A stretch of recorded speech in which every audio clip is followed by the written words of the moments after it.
Alrighty, we're back. It's theedgeonair.com. It's Advocates for Change. Evan O'Neill here, along with Tim Funches and Paul Shabari, Program Director of The Edge on Air. Make sure you like us on Facebook, The Edge on Air. Are we on Twitter? Yeah, at The Edge on Air. Yes, on The Edge on Air. Also, make sure you call us. Phone lines are open, 630-785-2510. It's Advocates for Change.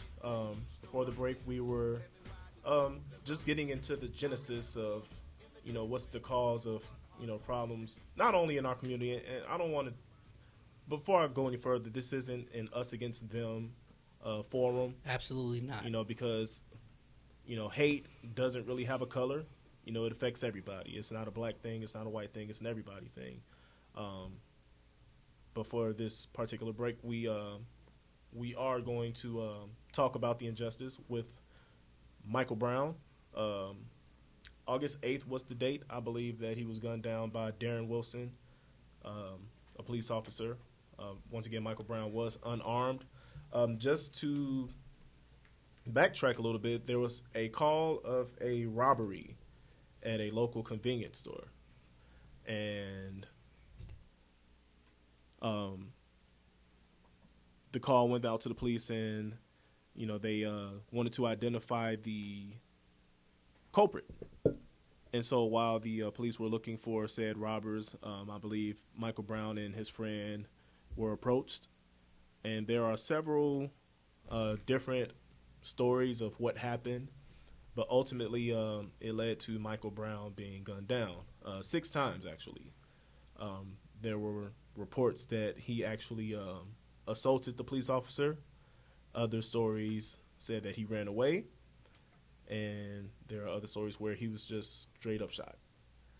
And it led to a huge outcry in the northern St. Louis area. Protests happened as well as mini riots. It's led to it's been a national story. President Obama has, gave his input. He had representatives of the White House attend the funeral. Al Sharpton showed up. Rapper Nelly tried to also give his support to the city, but, the whole town of Ferguson is in prayer. And Nelly's from St. Louis. Yeah, Nelly's from St. Louis. But once again, he was buried last Monday. And there was also another story, not even 2 weeks later, about the young man who was in a neighborhood, and I guess he was help me out with this one, Tim. This is the young man who actually he was in a convenience store, and he had taken, I believe, some soft drinks. Yeah. And the owner of the store called the police. Yeah. Now, the gentleman went outside, placed his soft drinks on the ground. The owner was outside. The police received the call that he was wielding a knife, yeah, and speaking out of his mind. Yeah. And what ended up happening, there was a guy who, I guess his cousin came and got him. He pulled out his phone, and he was videotaping the entire thing. From what I had seen, it looks as if, when the police finally did show up, they pulled up very aggressively, jumped, they got out on the curb. They pulled on the curb in the trucks. 2 officers exited, came out. They came out with the guns drawn. He didn't look like he was stopping. From what he kept going at him, and when he finally walked close enough to him, they opened fire. Yeah. And then they proceeded to put handcuffs on him after they had shot him. And I think that right there, these 2 incidents, man, unfortunately, what they've done is, if they've racially charged everything violent that we're going to see in the news, where there's one or 2 races in it. Now, the young man, did they ever find the knife on him? Yeah, they did. So he did have one, and they were saying that he was saying things like he can't take it no more, and basically like they were implying that he had a death wish at this point in time. Yeah. Or like he was going to take some people with him. Like I said, from the video, it did look as if he had his hands in his pocket, and he ran toward them. But from a quality of a phone, you don't know exactly what took place. Yeah. Okay. So yeah, that's just one of many stories. And I know we have a call coming up soon, but we'll keep talking. This with the event in Ferguson, it kind of felt like it was the kind of breaking point. You know, you were saying there's some of these other stories, and there were some that were kind of leading up to it. I mean, I know there's many, but off the top of my head, the man in New York that was selling cigarettes illegally and was choked and then eventually later died, which just seems like it was a very unfortunate accident. But it seemed like that one kind of had a racially charged sort of separation coming off of that, where people kind of felt that maybe he was unfairly targeted, or maybe it was just a little bit too brutal of an arrest or an attempted arrest on him. But when I first heard about what was going on in Ferguson, it kind of reminded me. I mean, I was really young when it happened, but the L.A. riots after Rodney King, and that was kind of a reaction where it was just kind of a breaking point. And that was just kind of what the result was of the news of the time. And Ferguson kind of reminded me of that, because I think that so many things kind of led up to it. Like, we're still reeling from the incident in Florida with Trayvon Martin, and and all the other stories kind of going on. So it just kind of felt like, and I know there was more than just that. The one I'm thinking of with the guy selling cigarettes in New York. I know there's some other stuff. Story, and then the Oscar Grant story over at Fruitvale. Like I said, if you hadn't seen the movie Fruitvale Station with Michael B. Jordan, it's based off the young man Oscar Grant, who was a troubled youth, but who was trying to turn his life around. And on New Year's Day, I believe it was, like maybe after like 1 a.m., he was on a train, and there was a fight that broke out. And Oscar was one of the many people who was handcuffed. And while he was in cuffs, a police officer fired off at him, and later on killing Oscar Grant. And so it's not an uncommon thing. But the question that I have, for you guys is, is the rioting, is that hurting us? And I say us because it's everybody. I mean, it's not just black people that's out there rioting, because everybody is frustrated about the things that's happening, and it's not productive. Not at all. It makes everything worse. And I'll give you a personal example. Let me start off by saying you have jackass officers of every color. Okay, yeah. It's not just white officers who can be a little extra. There are black officers, Latino officers, everybody. A lot of people get that badge and they just gung ho, and they just think that they Superman, and that's not the case. Yeah. I'll tell you how it makes it worse. I was at the basketball game, the Sky versus the Fever, just yesterday, and we were sitting in the front row. We had pretty good seats. We're sitting in the front. The young lady that was sitting a row in front of me was watching the tumblers, and a security guard was standing directly in her line of sight. Young black girl, older white security guard, male. She taps him on his shoulder and asks her to, could he step to the side so that she can see. And he turns around, looks her in her eye and says, well, if you want to see, you need to look above me. They're throwing each other in the air. Just being a total jackass to her. Okay. How hard would it have been to move over to the side? Now, after he said it, he moved to the side, right? Unfortunately, that can just be overlooked. That's one of those situations where it's like, okay, whatever. Yeah. But because of everything that's going on today, I had to catch myself, because I'm like, this bastard. I mean, I was upset, like, he just prejudiced, that's all. And I mean, he honestly could have said that to any kid at that point in time. Mm-hmm. But with everything that's going on and how much what we see in the media influences us, that's the first thing that came to mind with me. Yeah. So basically, everything that's happened is putting us on edge. And that's a bad thing for us, because the officers are on edge, which means that they'll be more likely to use excessive force against us when we make a move.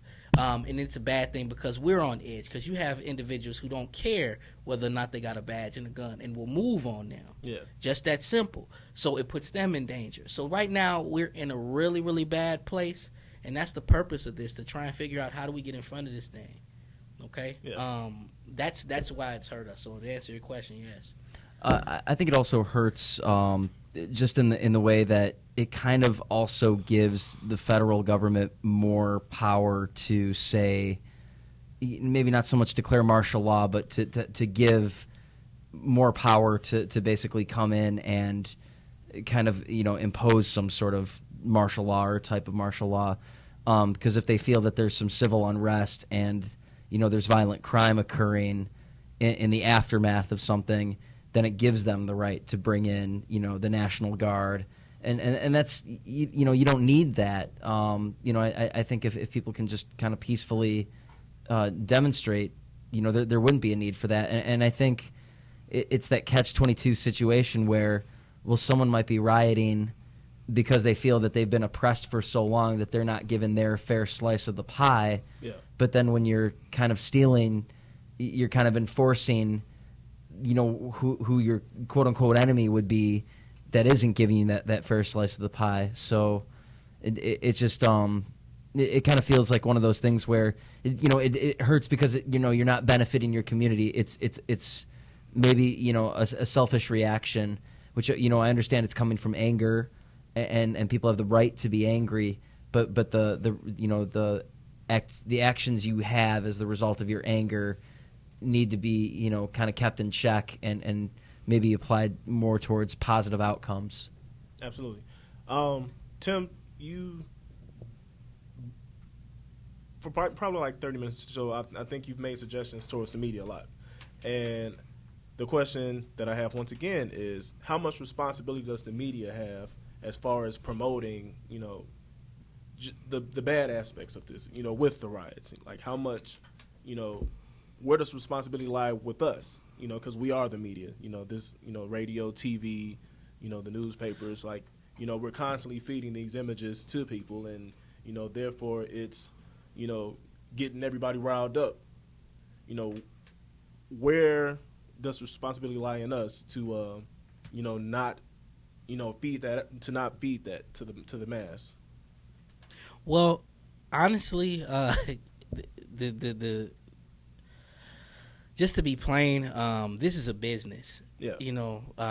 And people are going to run their businesses the way that they feel is most effective, which is equivalent to what's going to make the most money. Yeah. Ratings equal money. So individuals will put things out there that they feel are juicy topics or hot topics. What I've seen in the media where they destroy people's lives, or they totally turn things upside down. I've experienced it. I know there are others out there who have experienced it, and that plays heavily into what's going on right now. Yeah. If you're showing, like, there are several articles on Facebook floating around about how the media is lying right now, or there's an individual who posted on Facebook. He's got a couple of YouTube videos out. His name is Jimmy. Like the false stories that the media is creating to make it seem as if peaceful protests are violent protests. Yeah. No one knows what's going on out there, because we're in Illinois, we're in Lombard right now. So we don't know what's going on in Ferguson. So they can paint whatever picture they want, and they can affect our emotions any way that they want. So unfortunately, they hold a very, very big piece of this. A lot of the responsibility falls on their shoulders. What are you choosing to air? What light are you painting in? The people who are producing these things, or who are in charge of airing certain topics, what's your motive behind doing this? If it was the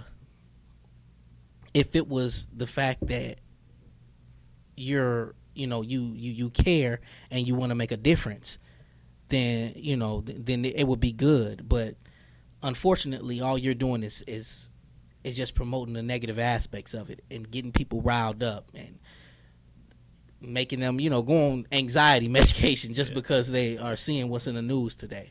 So, Paul?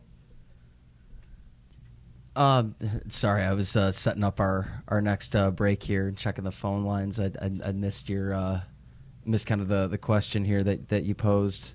Where does responsibility lie within us as the media? As the media, just to report the story correctly and accurately, without giving any sort of bias in any sort of certain direction. Mm-hmm. I think that's the journalists in general. That's their responsibility no matter what. But we tend to see in this kind of 24/7 news cycle these days, kind of opinions. Everyone kind of has their own sort of opinions and slants that they put on it, especially in like the talking heads. I'm trying to think, I don't want to start like naming names, but I'm talking about in the cable news. It doesn't tend to be about journalism anymore. It kind of tends to be more of an editorial type of thing. So I think, as journalists, we've got to be responsible to just report accurately and fairly without putting any sort of slant on anything. All right, and on the phone lines right now, we have our first guest, Calvin Coleman. How are you doing, sir? I'm good. How you doing? Pretty good. First off, thanks for coming on to the show and providing your input. Right now, we are talking about Ferguson, and not only just Ferguson, but just the happenings that's going on right now. Of course, we had the Michael Brown situation, but we're also talking about situations that's happening at home. Such as the 9-year-old who was executed, and we're just trying to one, identify the problems, but also try to build a foundation towards a solution. And I just wanted to get your input on what it is that you think may be an underlying problem and what could be a proper solution. Okay. Well, being a young man, I grew up in a 2-parent household. My father and my stepmother, and I know for a fact that having a positive male role model growing up in your life is very important. A lot of the murders, a lot of the profiling that you see in the media, on the streets, I think has a lot to do with a lot of lost young brothers. I think it has a lot to do with absentee fathers in the homes, misguided families, a lack of a spiritual foundation in the home. I think it's a number of things. I think it also has a lot to do with people in general just ignoring what they see going on. I'm heavily involved in acting and poetry, and I've written a few poems about one poem in particular called "It Takes a Village." When I see a young man acting up in the street, if I turn my back to what he's doing, I consider myself part of the problem. But if I say something, I consider myself part of the solution. It don't make no good talking about, oh, there's a problem here, there's a problem there's a problem everywhere, but we're not taking any type of action to do anything about it. A lot of the senseless killing from police in general, a lot of it is ridiculous. But, also there's the aspect of, I think, some of it we bring it on ourselves, you know. So, just to piggyback off of that last comment, what is it that you think we need to do to better protect ourselves, from conflict? It's all in how you carry yourself. If you see, if we driving in a nice neighborhood, let's say if you live in a nice neighborhood, okay, and you see a young man walking down the street with his hat cocked and his pants sagging, and he, say he's smoking or something, whatever. You're not gonna look at him and just think, okay, just another. But no, you're gonna look at him in an offensive way. Just as if you walking down the street and you see a skinhead with a bunch of tattoos, you're gonna automatically think, that's negativity. So I think, number one, it's important in how we carry ourselves. If you carry yourself, looking like trouble, people are gonna perceive trouble. If you're walking around with your pants sagging, I mean, most people gonna think, okay, troublemaker. Okay. Next question. You you mentioned earlier how you feel a responsibility to speak to the youth. When you see them not carrying themselves in a certain way, and I'm assuming I'm going to assume that you're in constant interaction with the youth. What is the mindset of most of them when you meet them? Just a lot of them trying to be cool. Some of them, most of them, if you come to them in a respectful way, most of them will respond, in a respectful way. I think it's all in your approach. Now, if you come at them trying to, be their daddy or whatever, or if you come at them in a negative way, they're probably going to respond to you negative. But, I think human nature is generally good, but, a lot of these kids also feel like they have a reputation to maintain, or they feel, they have to perceive themselves as tough. But I think it's all in the approach, and I talk to a lot of people are afraid to even say anything to these young people, and but you got to understand that, if you don't say anything, fine, you feel it's not your responsibility, you don't want to get involved, but let that young man steal from you or harm one of your young, then you want to get involved. But if you'd have said something beforehand, you probably wouldn't even have that problem. And I think we're all responsible for the killing that's going on. I feel like we shouldn't be pointing the finger here or there. I think it's all our responsibility, especially if we live in that community. Yeah. And that's actually another good point you bring up, because our community is real big on the whole, stop snitching campaign. And it's really, I think it's a dumb mantra to live by, because it is hurting our community by just keeping quiet and just letting things go on. And I'm sure most of it is out of fear. But I mean, what do you think it is that we need to do to break that mindset of stop snitching? Because things won't get better if we're just keeping quiet, and we'll be so outraged and want to point fingers at others, but how can we protect our home if we're not willing to defend it? Absolutely. I think it's an issue of standing together. One finger can only do so much, but if you have 5 fingers, they form a fist. And with that fist, you have so much more of an impact. And I think but I think the problem with all standing together is everybody's looking for a leader. Nobody wants to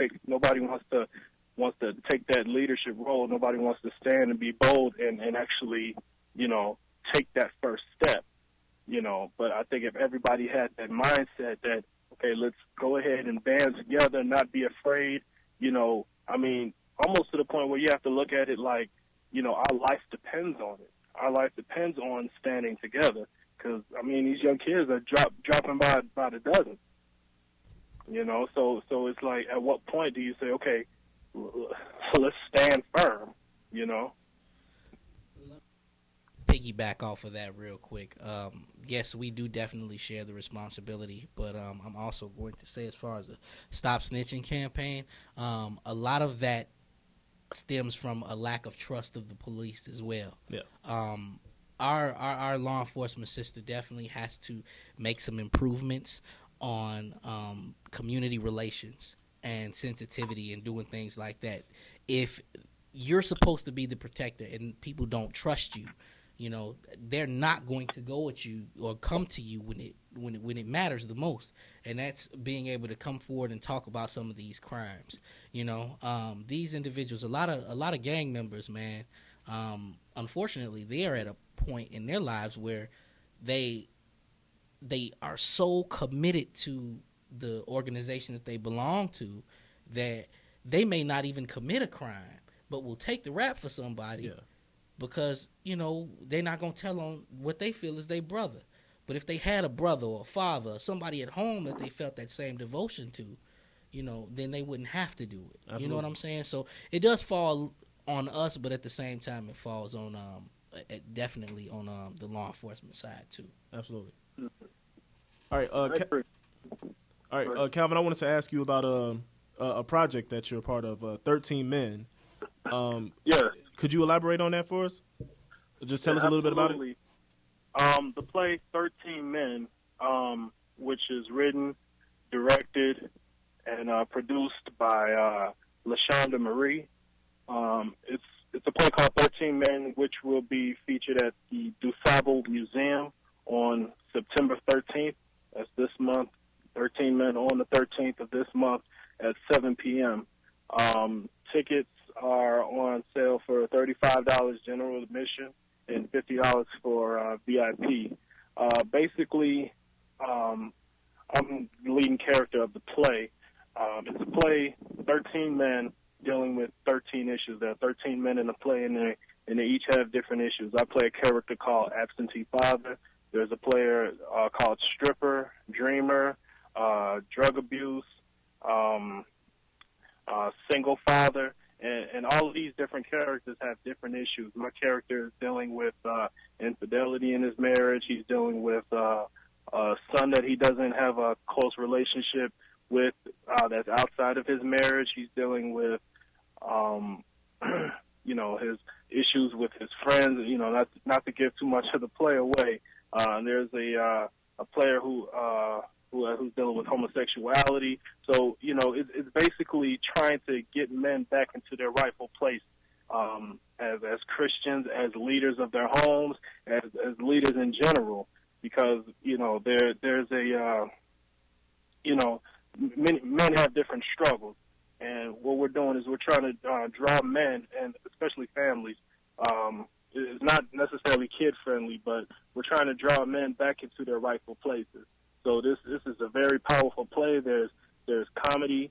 There's a comedian, Lady Lunchabelle. She's going to be performing. There's singing. There's poetry involved. It's a very powerful play. So it's called 13 Men, September 13th of this month at the DuSable Museum, 7 p.m. All right, and thank you so much, Calvin. If anybody wanted to see, some of your work if anybody wanted to catch some of your work as a poet, like, is there a social media outlet, or where can people reach you at to find you? Yeah, I am on Facebook. I go by the name Calico. That's Caliko, Calvin Calico Coleman. Or they can catch me at this play. I will be doing two of my poems at this play. I will also have pluggers and CDs and more networking information there too. All right, that's Calvin Coleman. You can find him September 13th at the DuSable Museum for 13 Men. Thank you so much for your time and your input.